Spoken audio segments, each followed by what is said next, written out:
Saudari-saudaraku yang terkasih, berjumpa kembali bersama saya Inspirasiku di Antara. Renungan harian Kamis 16 September. Hari ini kita bersama seluruh gereja Katolik memperingati Santo Cornelius dan Santo Siprianus, uskup, paus, dan martir. Semoga kita semua selalu dalam keadaan baik, tetap sehat, dan bersemangat. Marilah kita mengawali renungan kita dengan tanda kemenangan Kristus. Dalam nama Bapa dan Putra dan Roh Kudus. Amin. Allah Bapa yang Maha Kasih, Engkau telah memberi umat-Mu Santo Cornelius dan Siprianus, gembala yang giat dan martir yang perkasa. Kami mohon agar dengan pengantaraan mereka kami dikuatkan dengan iman dan ketabahan, dan menyumbangkan karya sebesar-besarnya bagi kesatuan gereja. Dengan pengantaraan Yesus Kristus Putra-Mu Tuhan kami, yang bersama dengan Dikau dalam persatuan Roh Kudus, hidup dan berkuasa Allah sepanjang segala masa. Amin. Dalam nama Bapa dan Putra dan Roh Kudus. Amin. Inspirasi kita hari ini dari Injil Suci menurut Lukas, bab 7 ayat 36 sampai 50. Marilah kita bersama-sama membaca dan merenungkan sabda Tuhan. Pada suatu ketika seorang Farisi mengundang Yesus makan di rumahnya.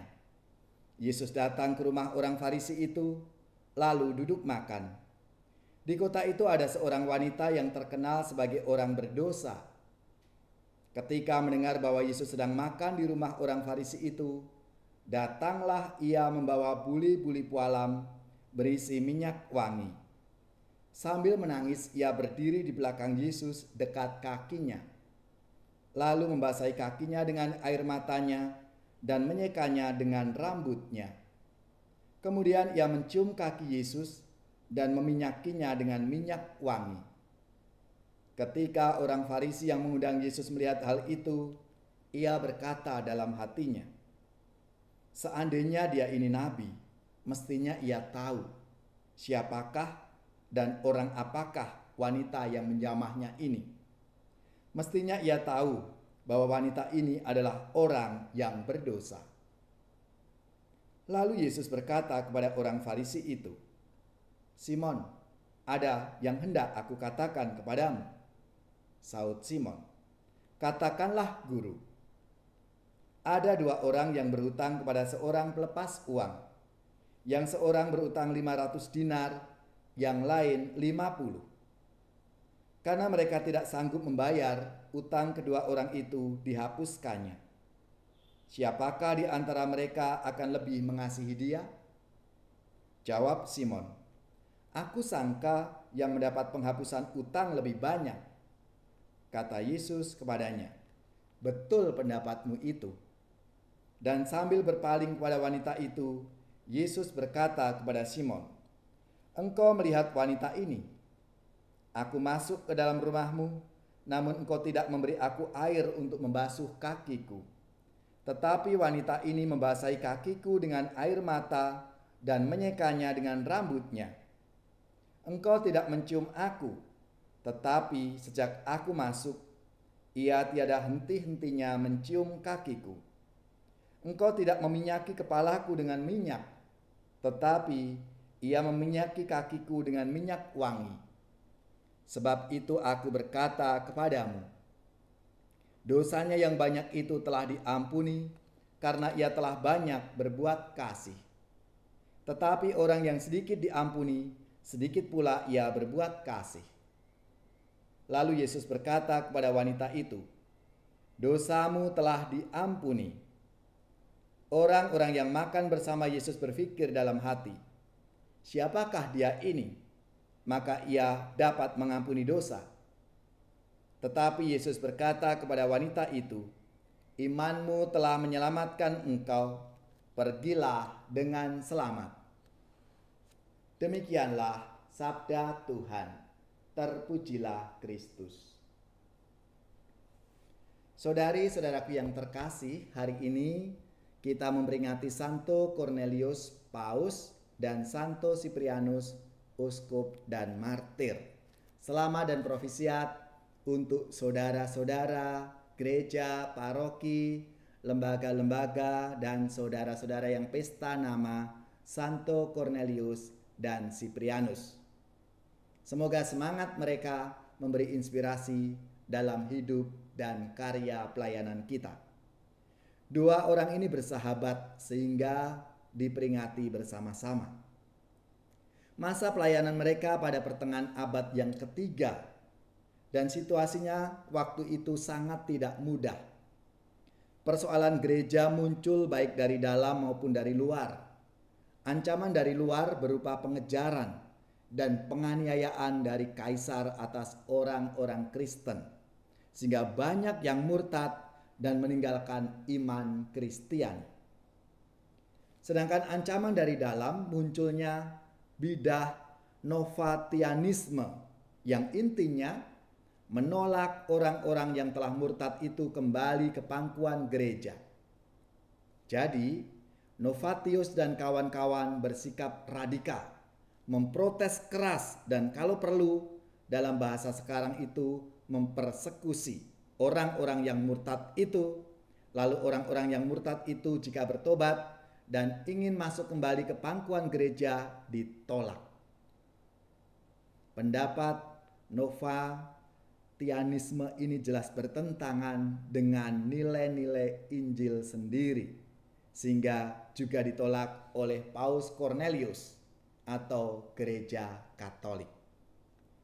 Saudara-saudariku yang terkasih, dari sabda Tuhan hari ini jelas sekali kita mendapat pesan tentang bagaimana Yesus menerima pendosa. Juga kalau pendosa itu dianggap sangat kotor, menjijikkan. Dengan belas kasihnya, Yesus menerima perempuan pendosa yang tiada henti membasahi kaki Yesus dengan minyak dan air matanya. Kaki Yesus diciumi dan diberi minyak wangi. Ini adalah ungkapan penyesalan dan pertobatan yang sangat mendalam dari perempuan itu. Dan di akhir cerita, Yesus berkata kepada perempuan itu, "Imanmu telah menyelamatkan engkau, pergilah dengan selamat." Itulah yang dinanti-nanti oleh perempuan itu, pengampunan dosa, keselamatan jiwa. Apalagi cara ungkapan perempuan itu begitu luar biasa. Sebagai tanda penyesalannya, ia membasahi kaki Yesus dengan air matanya dan minyak, lalu mengusapinya dengan rambutnya. Suatu tindakan perendahan diri dari perempuan itu karena sedang mohon pengampunan dosa. Meskipun kita lihat dari mulutnya tidak keluar ungkapan permohonan itu, tetapi jelas dari tindakan dan perbuatannya perempuan itu mohon belas kasih Tuhan. Saudari-saudaraku yang terkasih, hari ini kita tahu bahwa dalam masyarakat kita pun juga ada kelompok-kelompok orang-orang yang semacam ini, yang radikal, merasa paling benar, paling tahu kitab suci, mungkin paling suci. Tetapi mereka perbuatannya jauh dari ajaran Tuhan. Kita sebagai warga gereja diundang untuk meneladani Santo Cornelius dan Santo Siprianus yang mesti menghadirkan belas kasih Tuhan dalam hidup kita. Kita pun mesti menunjukkan bahwa selalu ada pengharapan dan pengampunan bagi siapapun kalau mereka itu bertobat. Kalau kita bertobat, mohon belas kasih Tuhan. Maka marilah, saudari-saudaraku yang terkasih, kita mohon rahmat Tuhan, supaya dalam perjalanan hidup kita dimampukan untuk menjadi rahmat, menjadi perpanjangan kasih Tuhan dalam hidup kita. Bangunlah dada kelana, hirup nafas iman yang baru, Pergilah ke sudut-sudut hati, nyanyikanlah lagu imanmu. Pulanglah dengan damai sejati, nikmatilah rahmat Tuhanmu. Marilah kita siapkan hati kita untuk menerima berkat Tuhan.